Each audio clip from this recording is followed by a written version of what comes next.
Hello friends, आज हम लोग स्टार्ट करेंगे कक्षा 9 विषय भूगोल अध्याय 1 स्थिति एवं विस्तार। तो आइए हम लोग शुरू करते हैं। हमारा देश भारत विश्व की प्राचीनतम संस्कृतियों में से एक है।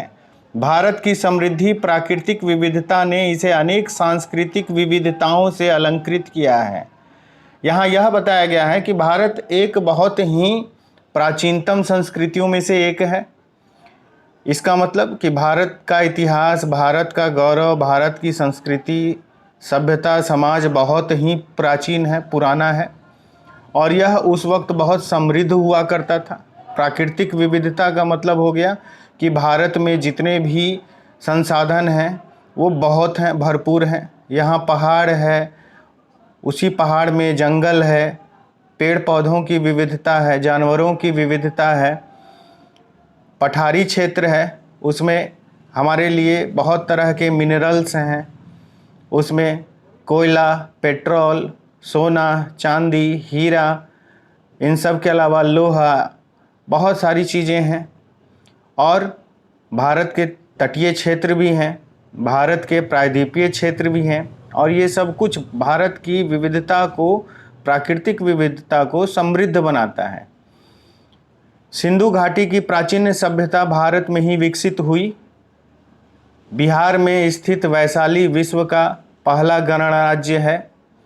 तो यह वैशाली भारत का और विश्व का पहला गणराज्य है। गणराज्य का मतलब ऐसे स्थिति को बोलते हैं जिसमें शासन तंत्र में जो सबसे प्रमुख व्यक्ति होता है, शासक, वह भी जनता के द्वारा चुना जाए। इसीलिए इस व्यवस्था को गणराज्य कहते हैं। तो गणराज्य में वैशाली में लोगों ने अपने शासक को चुना था, उन लोगों ने वोटिंग किया था, अपना मत दिया था और अपने पसंद के शासक को चुना था। इसीलिए वैशाली बिहार जो में स्थित है, इसे हम भारत का प्राचीनतम गणराज्य कहते हैं। अतः भारत का विश्व के इतिहास में महत्वपूर्ण योगदान रहा है। विश्व में भारत ही एकमात्र ऐसा देश है जिसके नाम पर महासागर हिंद महासागर है। विश्व में बहुत सारे महासागर हैं। प्रशांत महासागर है, अटलांटिक महासागर है, अरब सागर है, आर्कटिक महासागर है और वैसे ही एक और महासागर है, उस महासागर का नाम है हिंद महासागर। तो हिंद महासागर हिंदुस्तान के नाम पर है और यह विश्व में एकमात्र ऐसा महासागर है जो किसी देश के नाम पर है। तो वही बात यहाँ समझाया गया। यह दक्षिण एशिया में भारत की महत्वपूर्ण स्थिति को दर्शाता है। हिंद महासागर भारत के दक्षिणम बिंदु के पास है और यह दक्षिण एशिया में भारत की महत्वपूर्ण स्थिति को दर्शाता है। इसका मतलब है कि यह विश्व के बहुत ही ऐसे जगह पर है जहां पर सामरिक महत्व भारत का बढ़ जाता है। सामरिक महत्व का मतलब कि भारत से होकर आने जाने वाले शिप्स पर भारत नज़र रख सकता है। पिछले कुछ दशकों में भारत ने सामाजिक और आर्थिक क्षेत्र में अद्भुत प्रगति की है, किंतु बढ़ती हुई जनसंख्या भारत के सर्वांगीण विकास में बाधक सिद्ध हो रही है। भारत में बहुत सारे क्षेत्रों में, चाहे वो आर्थिक क्षेत्र हो, चाहे वह सामाजिक क्षेत्र हो, सभी जगहों पर भरपूर विकास हुआ है, लेकिन साथ में भारत की जनसंख्या भी बहुत तेज़ी से बढ़ी है और इस जनसंख्या के बढ़ने की वजह से जो संसाधन सरकारी स्तर पर लाए गए हैं वह कम पड़ने लगते हैं। चाहे वह सड़क की बात हो, विद्यालय की बात हो, शिक्षा की बात हो, अस्पताल की बात हो या फिर और भी अलग अलग तरह के सुविधाओं की बात हो। बढ़ती हुई जनसंख्या इन सुविधाओं को कम कर देती है। आइए अब हम भारत की स्थिति के बारे में देखें। भारत एक विशाल देश है। इसका मुख्य भूभाग 8 डिग्री 4 मिनट उत्तर से 37 डिग्री 6 मिनट उत्तर अक्षांश तथा 68 डिग्री 7 मिनट पूर्व से 97 डिग्री 25 मिनट पूर्व देशांतर तक फैला है। इसका मतलब कि भारत का मुख्य भूभाग 8 डिग्री 4 मिनट उत्तर से 37 डिग्री 6 मिनट उत्तर अक्षांश की तरफ बढ़ता है और देशांतर 68 डिग्री 7 मिनट पूर्व से 97 डिग्री 25 मिनट पूर्व तक फैला है। यदि हम भारत के द्वीप समूहों को सम्मिलित करते हैं तो इसका दक्षिण में विस्तार 6 डिग्री 45 मिनट उत्तर अक्षांश से शुरू होता है। यह भारत का दक्षिणतम बिंदु है जिसका नाम इंदिरा पॉइंट है और यह अंडमान निकोबार द्वीप समूह में है। तो भारत में दो तरह के द्वीप समूह हैं, एक अंडमान निकोबार द्वीप समूह है और दूसरा लक्षद्वीप द्वीप समूह है। तो यह इंदिरा पॉइंट कहाँ पर है? तो यह इंदिरा पॉइंट अंडमान निकोबार द्वीप समूह के बिल्कुल दक्षिणतम बिंदु 6 डिग्री 45 मिनट पर है और इसका नाम इंदिरा पॉइंट है। 23 डिग्री 30 मिनट उत्तरी अक्षांश रेखा एक कर्क रेखा है जो भारत के बीचों बीच से गुजरती है एवं इसे दो भागों में बांटती है। भारत की स्थिति, अक्षांशीय विस्तार, देशांतरीय विस्तार, सीमा रेखा आदि चित्र संख्या 1.1 में स्पष्ट है। तो आइए अब हम लोग चित्र संख्या 1.1 को ध्यान से देखें। यह भारत का मानचित्र है। यही चित्र संख्या 1.1 भारत की विस्तार एवं मानक रेखा के बारे में बता रहा है।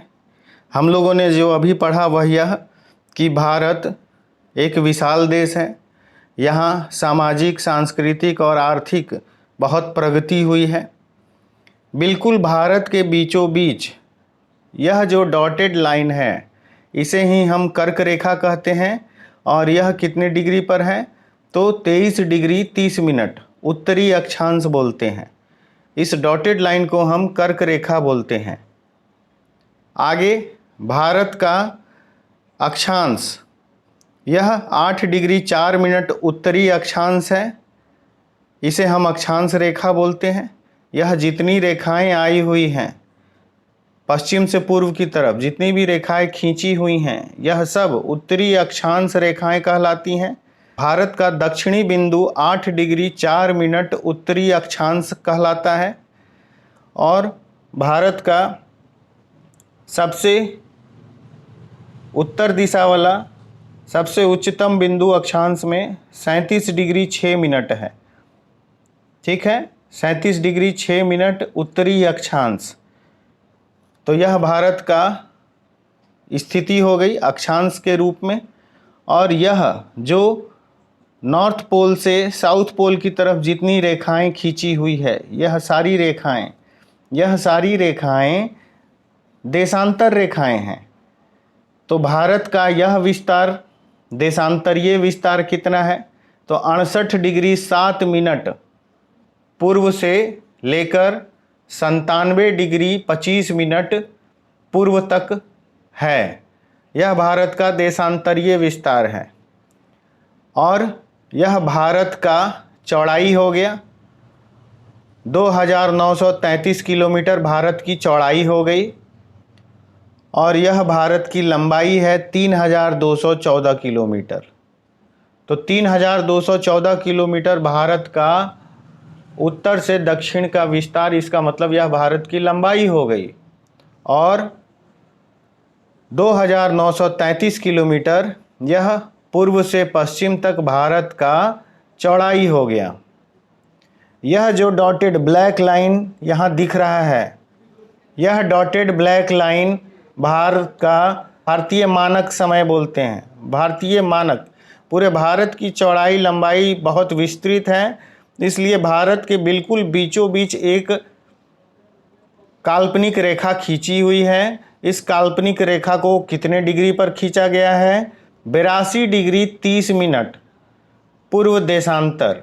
यह चूँकि नॉर्थ पोल से साउथ पोल की तरफ का लाइन है, इसलिए हम इसे 82 डिग्री 30 मिनट पूर्व देशांतर रेखा बोलेंगे। और कर्क रेखा जो कि पश्चिम से पूरब की तरफ खींची हुई है, इसे 23 डिग्री 30 मिनट उत्तर अक्षांश रेखा बोलेंगे। ठीक है, यही दोनों रेखाएं भारत को बीचों बीच काटती हैं और यह भारत की स्थिति हो गई।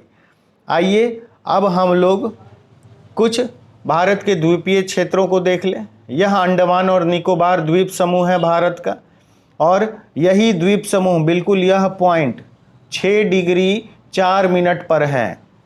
और यही पॉइंट इंदिरा पॉइंट है। यह भारत की मुख्य भूमि हो गई और यह भारत का अंडमान निकोबार द्वीप समूह हो गया और यहाँ पर भारत का लक्षद्वीप समूह हो गया।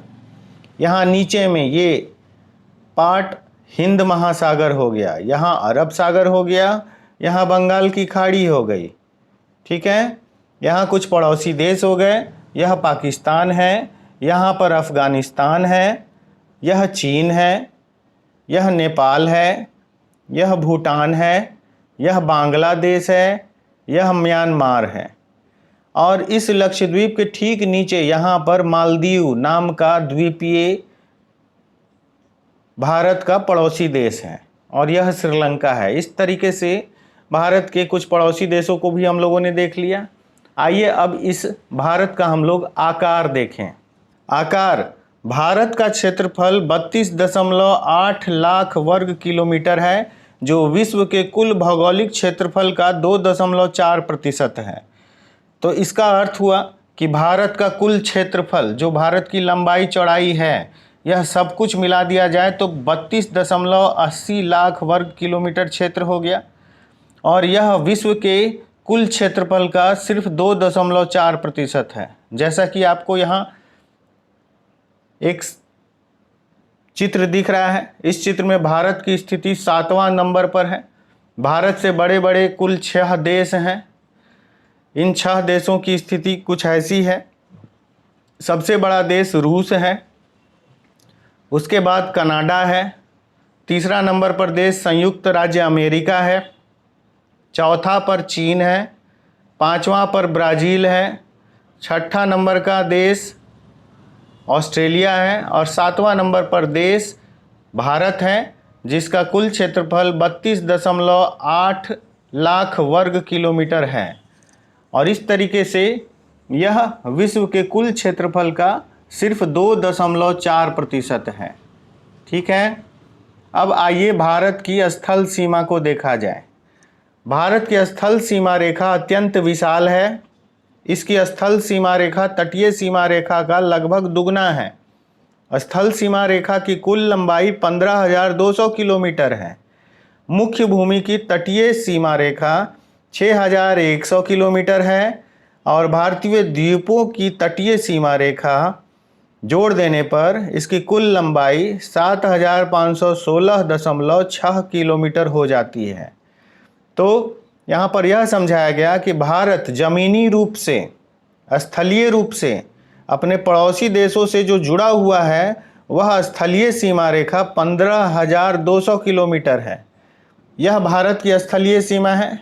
यहाँ भी यह भारत की स्थलीय सीमा हो जाती है और यह जो विस्तार है, यह भारत का जो विस्तार है, जो अपने पड़ोसी देशों से स्थलीय रूप में जुड़ा हुआ है, यहाँ तक, यह स्थलीय सीमा रेखा भारत की 15,200 किलोमीटर है। अब आते हैं हम लोग भारत के समुद्री सीमा, मुख्य भूमि। तो भारत की यह मुख्य भूमि हो गई।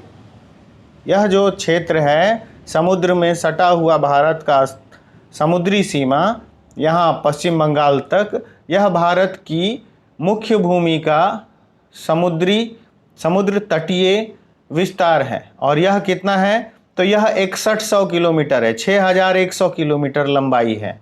लेकिन इसी विस्तार में यदि हम लक्षद्वीप और अंडमान निकोबार द्वीप समूह के भी तटीय सीमा रेखा को जोड़ देते हैं, तो इस 6100 में जब जोड़ते हैं तब यह टोटल विस्तार, मुख्य भूमि का तटीय विस्तार और अंडमान निकोबार और लक्षद्वीप का तटीय विस्तार भी मिला देने पर यह विस्तार कुल 7,516.6 किलोमीटर हो जाता है। इसी विस्तार के बारे में यहाँ बताया गया था। ठीक है, भारत का मुख्य भूमि का विस्तार स्थल रूप में 15,200 किलोमीटर है। मुख्य भूमि का तटीय सीमा रेखा 6,100 किलोमीटर है और उसी तटीय सीमा रेखा में जब हम द्वीपों की तटीय सीमा भी मिला देते हैं तब यह विस्तार 7,516.6 किलोमीटर हो जाता है। भारत से बड़े बड़े कुल 6 देश हैं। सबसे बड़ा देश रूस है, उसके बाद कनाडा, फिर संयुक्त राज्य अमेरिका, फिर चीन, फिर ब्राज़ील, फिर ऑस्ट्रेलिया और 7वें नंबर का देश भारत है। भारत मोटे तौर पर त्रिभुजाकार है, तो भारत को हम लोग मोटे तौर पे त्रिभुजाकार देश बोलते हैं। इसका उत्तरी भाग चौड़ा है और दक्षिणी भाग लगभग 22 डिग्री उत्तरी अक्षांश से दक्षिण की ओर क्रमशः पतला होता जाता है। आइए देखिए यहाँ पर क्या बोला गया। भारत मोटे तौर पर त्रिभुजाकार है। ये जो भारत का आकार है यह त्रिभुजाकार है। और साथ में बोला गया कि भारत का उत्तरी भाग चौड़ा है और 22 डिग्री के बाद से, यह 20 डिग्री हो गया, 22 डिग्री के बाद से क्रमशः यह नीचे संकरा यानी कि पतला होता जाता है। ठीक है, तो भारत का दक्षिणी विस्तार से चौड़ाई उत्तरी विस्तार में ज़्यादा है। भारत की मुख्य भूमि ने अंतरीप का रूप ले लिया है। इसे कुमारी अंतरीप या कन्याकुमारी कहते हैं। यह जो भारत का दक्षिणी बिंदु है, इस दक्षिणी बिंदु को हम कन्याकुमारी कहते हैं। क्या आप जानते हैं समुद्र की ओर मुख्य स्थलीय भाग का निकला हुआ संकरा या पतला भाग जो 3 ओर समुद्र से घिरा हो उसे अंतरीप कहते हैं। तो अंतरीप हम किसे कहते हैं? तो जमीन का वह भाग जो 3 ओर से समुद्र से घिरा हो उस भाग को ही हम अंतरीप कहते हैं और उसी को इंग्लिश में हम लोग पेनिनसुला कहते हैं। तो भारत का दक्षिणी भाग अंतरीप कहलाता है। बच्चों, विश्व में विद्यमान अन्य अंतरीपों के नाम इकट्ठा करो। यह आपको एक काम दिया जा रहा है। भारत के प्रायद्वीपीय आकार के कारण भारत का जो प्रायद्वीपीय क्षेत्र यानी कि दक्षिणी हिस्सा जो त्रिभुजाकार हो गया है, यहाँ पर यह जो बताया गया भारत का दक्षिणी हिस्सा जो त्रिभुजाकार हो गया है, इसका क्या कारण है? तो इसका कारण का विस्तार यहाँ किया जा रहा है। पहला, पूरब में बंगाल की खाड़ी है। दूसरा, पश्चिम में अरब सागर है और तीसरा, दक्षिण में हिंद महासागर है। तो आइए देखिए इसको, इस भारत के मानचित्र में पूरब में बंगाल की खाड़ी है, पश्चिम में अरब सागर है और दक्षिण में हिंद महासागर है। और इस तरीके से 3 ओर से यह सागर से घिरा हुआ त्रिभुजाकार क्षेत्र ही भारत का अंतरीप कहलाता है। इसी प्रायद्वीपीय आकार के कारण भारत की तटीय सीमा इतनी लंबी और विशाल है। तो इसी वजह से भारत का दक्षिणी भाग बहुत ही लंबा चौड़ा है तथा हिंद महासागर के मध्य भाग में स्थित है। भारत के उत्तर पश्चिम तथा उत्तर एवं उत्तर पूर्वी सीमा पर नवीन मोड़दार पर्वत स्थित है। यह भारत का उत्तर क्षेत्र है। इसे हम पूरब, इसे पश्चिम, इसे उत्तर, इसे दक्षिण बोलते हैं। यह भारत का उत्तरी क्षेत्र है और यह भारत का पूर्वी क्षेत्र है। और यह पूरा विस्तार जो धनुष की तरह है, यह पूरा विस्तार उत्तर पूर्वी क्षेत्र कहलाता है। तो भारत का यह उत्तर पूर्वी क्षेत्र नवीन मोड़दार पर्वत से बना है। शेष हम लोग अगली कक्षा में देखेंगे। आपको मेरा आज का पढ़ाया हुआ कैसा लगा कमेंट करके बताइए। अच्छा लगे तो लाइक, शेयर, सब्सक्राइब कीजिए। अपने फ्रेंड्स को इस चैनल के बारे में बताइए। मैं इस पाठ का अगला भाग जल्द लाऊंगा।